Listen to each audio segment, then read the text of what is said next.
हमारी real life की approach कैसे काम करती है। पॉजिटिव अप्रोच होनी बहुत जरूरी है, ऑप्टिमिस्टिक अप्रोच होनी बहुत जरूरी है हमारी लाइफ में। अगर आपका पर्सनल एक्सपीरियंस नेगेटिविटी से भरा हुआ है या फिर हाँ जी, नमस्कार जी, कैसे हैं आप? आई होप आप सब बहुत बढ़िया होंगे। तो आज हम बात करने वाले हैं फोर्थ इमोशन ऑफ एक्टिंग, जिसको हम हिंदी में बोलते हैं शांत रस। हमने पिछली भी वीडियोस में कुछ केस स्टडीज की थी, जैसे केस स्टडी ऑफ कॉमेडी हो गया, केस स्टडी ऑफ अद्भुत रस हो गया। आज हम फोर्थ इमोशन ऑफ एक्टिंग के बारे में बात करेंगे। हमने एक सबसे पहले वीडियो की थी introduction to 9 emotions of acting, उसमें फोर्थ इमोशन था पीस, हिंदी में बोलते हैं शांत रस। इसको हम स्टेज पे कैसे परफॉर्म करेंगे, स्टेज शोज में कैसे परफॉर्म करेंगे, थिएटर प्लेस में कैसे परफॉर्म करेंगे, या फिर हम अपने किसी नुक्कड़ नाटक में कैसे परफॉर्म करेंगे, टीवी सीरियल्स में कैसे परफॉर्म करेंगे, फिल्म्स में कैसे परफॉर्म करेंगे और वेब सीरीज में कैसे परफॉर्म करेंगे। आज हम इसके विस्तार में बात करेंगे, डिटेल में बात करेंगे। तो वीडियो का एक भी पार्ट, एक भी सेकंड स्किप मत करना, बहुत इंपॉर्टेंट पॉइंट्स हैं, आपके बहुत ही काम आ सकते हैं और आप ये वीडियो आगे किसी को फॉरवर्ड भी कर सकते हैं। तो अगर चैनल पर नए हो, चैनल के वीडियो के अंत तक बने रहें, hit the bell icon and subscribe the button. मिलते हैं आपसे बहुत जल्दी।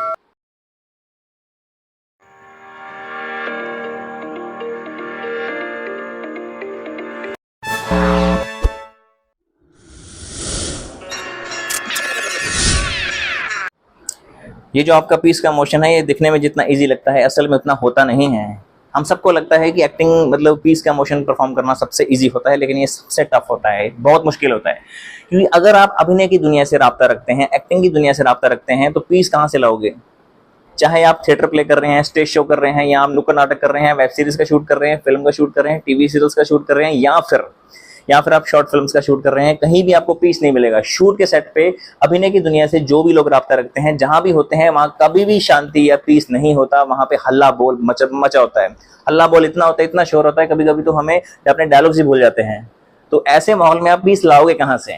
तो इसके बारे में आज विस्तार में बात करेंगे हम। तो हमारा जो पहला वो पॉइंट है, जो पहला इसका पॉइंट है, अवॉइड द डिस्ट्रैक्शंस को सबसे पहले हमने अवॉइड करना है।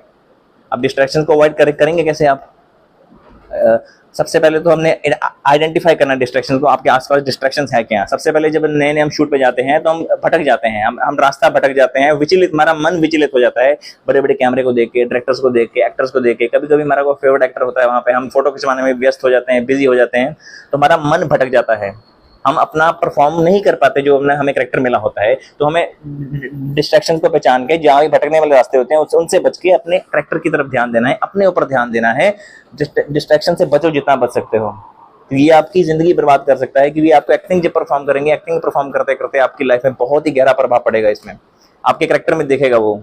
जब आप भटक जाएंगे, रास्ता भटक जाएंगे, मन विचलित हो जाएगा आपका, तो आपका जो परफॉर्मेंस होगा उतने ही डाउन होता जाएगा। सबसे पहले तो आपने अवॉइड द डिस्ट्रैक्शंस करना है। सेकंड जो पॉइंट है, आपने गिव योर सेल्फ इंपॉर्टेंस, अपने आप को सेल्फ इंपॉर्टेंस देनी है। जब तक आप अपने आप को सेल्फ इंपॉर्टेंस नहीं देंगे, तब तक आप पीस इमोशन को परफॉर्म नहीं कर पाएंगे। पीस इमोशन है, ये सिर्फ एक इमोशन नहीं है, ये एक फीलिंग है। क्योंकि हम इंपॉर्टेंस देते हैं दूसरे लोगों को, दूसरे स्टार्स को, सेलिब्रिटीज को, हम उनके साथ फोटो खिंचवाने में बिजी हो जाते हैं, या फिर सेल्फीज खींचने में, या फिर हम रील्स डालने में, स्टेटस हम व्हाट्सएप स्टेटस अपडेट करने में, फेसबुक या इंस्टाग्राम के स्टेटस अपडेट करने में इतना व्यस्त हो जाते हैं, हम भूल ही जाते हैं कि हमें कैरेक्टर क्या मिला है। हमने कैरेक्टर को स्टडी करना है, अपने आप को सेल्फ इंपॉर्टेंस देनी है। दूसरों की किसी के साथ फोटो खिंचाने की बजाय अपने कैरेक्टर की तरफ ध्यान देना है। शांति से एक तरफ अपने कैरेक्टर को स्टडी करना है। जो आपको मिली है, स्क्रिप्ट मिली है, डायलॉग्स मिले हैं, उसको तो आप रीड कर लेंगे, लेकिन कैरेक्टर को अपने अंदर स्टडी करना है, अपने अंदर एक धारणा बनानी है, कैरेक्टर ऐसा परफॉर्म करेगा, उसका मैनरिज्म ऐसा होगा। आपने डॉक्टर्स को देखा होगा, डॉक्टर्स कैसे कितनी शांति से बात करते हैं, जो साइकेट्रिस्ट होते हैं या फिर न्यूरोलॉजिस्ट होते हैं। दो तरह के डॉक्टर होते हैं, कुछ तो बहुत ही गुस्से वाले होते हैं, बहुत ही स्ट्रिक्ट होते हैं, लेकिन कुछ डॉक्टर्स बहुत ही शांति से बात करते हैं, उनका मैनरिज्म कॉपी कर सकते हैं आप। पहले तो आपने अपने कैरेक्टर को देखना है कि आपको कैरेक्टर मिला क्या है। अगर तो डॉक्टर का मिला है तो बहुत बढ़िया है आपके लिए, कुछ और मिल गया तो आप उस हिसाब से उसको इमोशन है, इसको अपने अंदर इनकलकेट कर सकते हैं। मैं इसके आपको स्टेप्स बताता हूं कैसे कैसे आपने इसको परफॉर्म करना है, पीस इमोशन को। ऑब्वियसली आपने अपने आप को इंपॉर्टेंस देनी है। अपने आप को इंपॉर्टेंस देने के बाद ये जो है पीस इमोशन है, शांति वाला रस है, आपने इस इमोशन को अपने अंदर इनकलकेट करना है।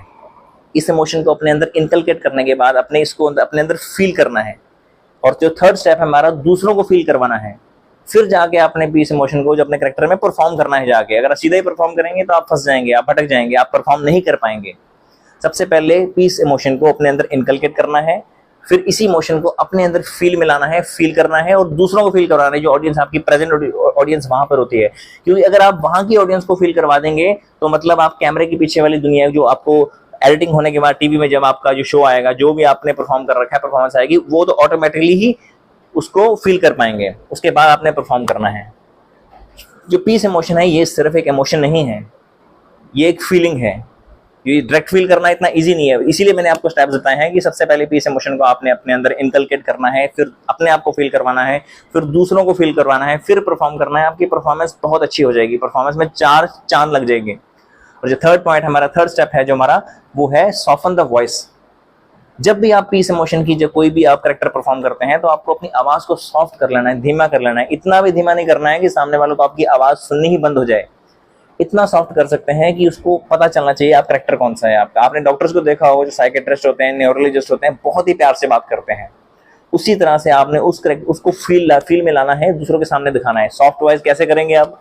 अब इतनी इजी नहीं होती, क्योंकि हम थिएटर में तो क्या ही सीखते हैं, जब एक्टिंग कोर्स करते हैं, थिएटर करते हैं, वहाँ पे तो हमने अपनी आवाज भारी करना सिखाते हैं, हम बहुत ही ऊंचा ऊंचा बोलना सीख जाते हैं। लेकिन ये भी एक्टिंग का एक पार्ट है, हमें अपनी आवाज को सॉफ्ट करना भी आना चाहिए। आपकी आवाज में एक पॉज होना चाहिए, आप डायलॉग्स बोल रहे हैं, पॉज होना चाहिए, प्यार प्यार से बात करना है, सुन सुन के बात करना है, और जहां स्टॉप लगाना है, कहाँ पॉज करना है, अपने आपको पता होना चाहिए। और डॉक्टर की आवाज आपने देखी होगी, मैं एग्जांपल डॉक्टर का इसलिए ले रहा हूँ कि डॉक्टर ही सबसे मतलब सूटेबल एग्जांपल है पीस इमोशन के लिए। आप और भी बहुत सारे कैरेक्टर्स होते हैं, जैसे आप अगर फॉर एग्जांपल आप कोई मतलब इंजीनियर बन गए या फिर साइंटिस्ट बन गए, उसमें भी आप पीस इमोशन का अपना कैरेक्टर परफॉर्म कर सकते हैं। उससे पहले तो आपको डिटेल में अपना कैरेक्टर स्टडी करना पड़ेगा, कैरेक्टर आपको दिया कैसा है, वो आपको बात की बात है। लेकिन अभी हम सिर्फ इमोशंस की बात कर रहे हैं। तो पीस इमोशन में सबसे जो मैंने बोला कि आपके अपनी वॉइस को सॉफ्टन कर रहा है, वॉइस को सॉफ्टन करने के बाद जो आपका जो कैरेक्टर है उसको आपने धीरे धीरे अपनी आवाज में ठहराव लाना है। ठहराव समझते होंगे आप, ठहराव से बात करनी है। जब आपकी आवाज में ठहराव आएगा, पीस अपना पॉजेज आएंगे, तो खुद को खुद आपके जो इमोशन होगा वो सामने दिखना शुरू हो जाएगा सामने वाले को। आवाज बहुत इंपॉर्टेंट है एक्टिंग की दुनिया में, अभिनय की दुनिया में आवाज का बहुत ही महत्व है। फिर जो हमारा अगला पॉइंट है वो है हमारा peaceful body language, relax body language. अपनी बॉडी लैंग्वेज को आपने बहुत ही रिलैक्स रखना है, बहुत ही प्यार से मतलब सबके साथ पेश आना है। आप ये भी बहुत सारे आपके लाइफ में ही बहुत सारे एग्जांपल्स मिल जाएंगे आपको रिलैक्स बॉडी लैंग्वेज के। रिलैक्स बॉडी लैंग्वेज में आपने धीरे धीरे सांस लेना है, भले एकदम से हड़बड़ाहट में सांस ले लेना, पैनिक नहीं होना है कभी, हड़बड़ाहट में किसी से बात नहीं करनी है, आपने बहुत ही प्यार से बात करनी है। And the second thing is जो आपने ध्यान में रखनी है वो है इसी रिलैक्स बॉडी लैंग्वेज के पॉइंट में अपनी सांस को कंट्रोल करना है। और जो आपके मूवमेंट्स हैं, आपके जो अपने स्टेप्स हैं, जो एक्शंस हैं, उसको रिपीट नहीं करना है। Repetitive, try to refrain from repetitive actions. अगर आप रेपिटेटिव एक्शन कर रहे हैं, दैट मीन्स आप थोड़ा अपने ही बॉडी लैंग्वेज में फंस चुके हैं, आप बहुत ही ज्यादा भटक चुके हैं, विचलित हो चुके हैं। ये बात तो हम सभी जानते हैं कि जो रिलैक्स बॉडी लैंग्वेज होता है किसी सोफिस्टिकेटेड इंसान का ही होता है, या कोई मतलब कोई खतरनाक सोच वाला इंसान या फिर कोई नर्वस इंसान, घबराया हुआ इंसान ये बॉडी लैंग्वेज में नहीं आ सकता। रिलैक्स बॉडी लैंग्वेज का मतलब होता है कि आपने प्यार से सबके साथ पेश आना है। ये अपना बॉडी लैंग्वेज का जो पार्ट होता है इसको आप बिना बोले भी परफॉर्म कर सकते हैं। फॉर एग्जाम्पल मैं आपको एक छोटा सा एग्जाम्पल बताता हूँ। जैसे फॉर एग्जाम्पल आपके पास फोन है, मोबाइल फोन है। इसको मोबाइल फोन को पकड़ने के भी 2 तरीके होते हैं। एक तो आपने ऐसे पकड़ लिया, ऐसे ऐसे करके एकदम से ऐसे उठा लिया, और सेकंड जो तरीका होता है आपने प्यार से उठाना है, इसको प्यार से उठाना है, अपनी जेब में रख लेना है। ये मैंने छोटा सा एग्जांपल बताया आपको, क्योंकि किसी चीज को प्यार से छूना ही रिलैक्स बॉडी लैंग्वेज का सबसे फर्स्ट स्टेप होता है। रिलैक्स बॉडी लैंग्वेज क्या होती है? जब आपकी रिलैक्स बॉडी लैंग्वेज होती है उसमें आप हर चीज बहुत ही धीरे धीरे प्यार से मोहब्बत से करते हैं। किसी भी काम में हड़बड़ाहट या जल्दबाजी में नहीं रहते, पैनिक नहीं होते, मतलब घबराते नहीं हैं। तो रिलैक्स बॉडी लैंग्वेज का बहुत ही इंपॉर्टेंट मतलब हमारा सहयोग है, मतलब बहुत ही इंपॉर्टेंट ये पार्ट है, मतलब ऑब्जेक्टिव है ये पीस इमोशन का। इसको अपने बिल्कुल ध्यान से बहुत ही बारीकी से जानना है, कैरेक्टर को बहुत ही बारीकी से परफॉर्म करना है। कभी कभी रिलैक्स बॉडी लैंग्वेज दिखाते हुए भी हम किसी को ट्रोल भी कर सकते हैं, मतलब रिलैक्स रहते हुए अपनी आवाज को बढ़ाना नहीं है, भटकना। आपने देखा होगा कुछ लोगों को बहुत जल्दी गुस्सा आ जाता है, ये कमजोर इंसान की निशानी होती है। और कुछ लोग बड़े प्यार से बात करते हैं, रिलैक्स बॉडी लैंग्वेज बात करते हैं, रिलैक्स कर रहते ही लोगों की बैंड बजा देते हैं, लोगों को ट्रोल भी कर देते हैं। इस एक दिन के शूट के बाद आप कैसा फील करते थे? सुभाष नागरे का क्या हैंगओवर रहता था आपको? कुछ नहीं, घर गए, खाना खाया, सो गए।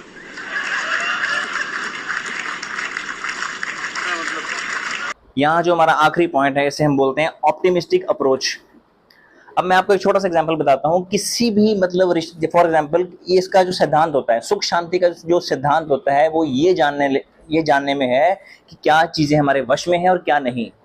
कुछ चीजें हमारे कंट्रोल में होती हैं, हमारे वश में होती हैं, और कुछ चीजें बिल्कुल भी हमारे वश में नहीं होती, उसे हम कंट्रोल नहीं कर सकते।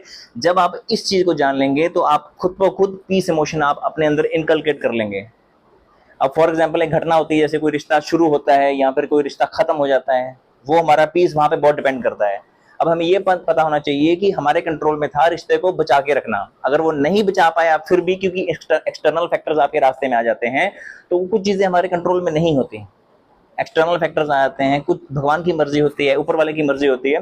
तो ये अगर ये बातें आपको पता लग गई कि कौन सी चीजें आपके कंट्रोल में है और कौन सी नहीं है, तो ऑब्वियसली आप शांत रहना शुरू कर देंगे, ऑप्टिमिस्टिक आपकी अप्रोच आ जाएगी और आप पीस जो इमोशन है, शांति वाला इमोशन है, इजीली परफॉर्म कर पाएंगे कैमरे के सामने या फिर थिएटर प्लेस में।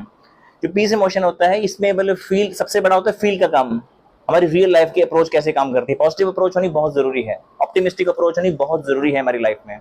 अगर आपका पर्सनल एक्सपीरियंस नेगेटिविटी से भरा हुआ है या फिर कुछ पैनिक हो रखे हैं, भटक रखे हैं रास्ते में, रास्ता विचलित हो रखे हैं, या फिर आप मतलब घबरा रखे हैं किसी चीज से, तो वो आपकी एक्टिंग में, कैमरा के सामने, परफॉर्मेंस में दिख जाएगा। आपको पहले तो अपनी पॉजिटिव अप्रोच करनी है और ये जान लेना है कि कौन सी चीजें आपके कंट्रोल में है, कौन सी चीजें आपके कंट्रोल में नहीं है। क्योंकि जब एक और बात बताता हूं मैंने आपको पहले फर्स्ट पॉइंट में बोला था कि एक्टिंग की दुनिया में कभी भी शांति पीस नहीं होता है। जब आप परफॉर्म करेंगे, हो सकता है, ये जरूरी नहीं है कि आपका वन टेक में कोई भी आपका सीन डन हो जाए। हो सकता है डायरेक्टर साहब आपको पूरे यूनिट के सामने डांट दें, तो उस वक्त आप पीस कहां से लाएंगे, आप घबरा जाएंगे पहले से ही। तो आपको ये जान लेना है, जैसे मैंने पहले बताया, उस वक्त ये जानना बहुत जरूरी है कि आपको ये पता होना चाहिए कि ये हमारे कंट्रोल में नहीं है। ये आपके कंट्रोल में है कि आप एक्टिंग में परफॉर्म करें, अच्छे से अच्छा परफॉर्म करें। बड़े से बड़ा एक्टर कभी भी ये जरूरी नहीं है कि वन टेक में सारे अपने सीन्स डन कर दे। आपको एक दो रीटेक मिल रहे हैं, कोई चक्कर नहीं है। अगर डायरेक्टर साहब डांट भी रहे हैं तो कोई बड़ी बात नहीं है। जो डायरेक्टर की डांट होती है वो प्रसाद होती है। अगर आपको डायरेक्टर सबके सामने भी डांटते हैं, आपने बुरा नहीं मानना है, क्योंकि आप फॉर एग्जाम्पल, अब मैं बताता हूँ, वो जो उनका गुस्सा होता है वो उसी मोमेंट का होता है, कुछ ही वक्त का होता है। जब आपका सीन डन हो जाएगा उसके बाद आप डायरेक्टर को मिलेंगे तो आपको बहुत ही प्यार से बात करेंगे, वो बहुत ही, आप हमसे हाथ मिला सकते हैं। उनको आप, डायरेक्टर को आप खुद भी कह सकते हैं कि सर अगर मुझसे गलती हुई आप मुझे डांट भी सकते हैं। डायरेक्टर का पूरा हक बनता है आपको डांटने का, क्योंकि आपने स्कूल में भी देखा होगा, कुछ टीचर बड़े स्ट्रिक्ट होते हैं, कुछ बड़े प्यार से पढ़ाते हैं, और जो स्ट्रिक्ट टीचर होते हैं उनके डर से हम पढ़ भी लेते हैं। यहाँ पे भी ऐसा ही होता है कि अगर डायरेक्टर आपका स्ट्रिक्ट है, गुस्से वाला है, तो आप इजीली वो बातें उनकी समझ जाएंगे, भटकेंगे नहीं, अपनी राय नहीं देंगे। डायरेक्टर को बीच में कभी टोकना नहीं है, डायरेक्टर को कभी ये नहीं बोलना है कि सर नहीं ऐसे नहीं, मैं करके बताता हूँ। जैसा डायरेक्टर बोलता है उनकी बात को ध्यान से सुनना है। देखो, एक्टिंग की दुनिया में सुनने की बहुत महत्वता है, बहुत ही इंपॉर्टेंस है। अगर आप सुनना बंद कर देंगे तो एक्टिंग नहीं कर पाएंगे, आप उनकी बात समझ नहीं पाएंगे। आपने पहले ये देखना है डायरेक्टर कहना क्या चाह रहे हैं, उनकी बात को ध्यान से सुनना है। ध्यान से सुनने के बाद आपने उनकी बातों को, कही हुई बातों को उन पे अमल भी करना है। सिर्फ सुनने से कुछ नहीं होगा, उनकी बातों पे अमल करना है, तब जाके आप अच्छा पीसफुल इमोशन, जो शांति वाला रस है, इजीली आप कैमरा के सामने परफॉर्म कर पाएंगे। तो ये इसी पॉइंट से हमारी ये वीडियो खत्म होती है, समाप्त होती है। तो हम ऐसे ही और भी आगे वीडियोज लाते रहेंगे, अगली वीडियोज भी लाएंगे, हम रिव्यूज भी करते हैं आजकल। अगर आप चैनल पर नए हो तो चैनल को सब्सक्राइब कर सकते हैं, तो ये बेल भी बजा सकते हैं। बेल भी ध्यान से जरा बज जाए, कहीं मेरे कान पे न बज जाए। तो आप, सॉरी क्या बोल रहा था मैं, हाँ, आप अगर आप चैनल पर नए हैं तो इस घंटे को बजा सकते हैं जो ऊपर बज रहा है। और इसके अलावा आप क्या कर सकते हैं, कमेंट भी कर सकते हैं। सब्सक्राइब तो आपने करना ही है, तो ही आपके पास नोटिफिकेशन आएंगी, क्योंकि अभी हमने चैनल स्टार्ट ही किया है, अभी इतने चैनल ग्रो नहीं हुआ है। तो मैं चाहूंगा कि आने वाले समय में हमारी फैमिली, हमारा परिवार और भी बड़ा हो जाए, तो हम बहुत ही एक्टिंग के रिलेटेड, एक्टिंग की दुनिया से रिलेटेड बहुत भी इसके रिलेटेड टॉपिक्स लाते रहेंगे। Thank you so much.